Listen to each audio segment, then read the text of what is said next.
कोडा आहे बघा, ऐका सर्वांनी. तिखट मीठ मसाला, तिखट मीठ मसाला, 4 शिंगे कशाला. हां, मी हिंट देते.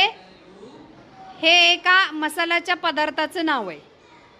श्रवण, मिरची एकच असतं, त्याला देठ एकच असतो. 4 विचारले, 4. तन्मय, सॉरी अथर्व. हिंग नाही रे, हिंगाला कुठे काय शिंगे असतात. पाठीमागे श्रणवने छोटूसा हात वर केलंय. हा श्रणव उभा राहा. नाही. हा ऋग्वेद नाही. अद्वैद नाही रे बाळा. काव्या, लवंग बघितली का? लवंग बघितली तुम्ही? त्याला वरती 4 शिंगे असल्यासारखे असतात. नसेल तर आज घरी जाऊन बघा. काव्या उभी राहा, टाळ्या वाजवा काव्यासाठी.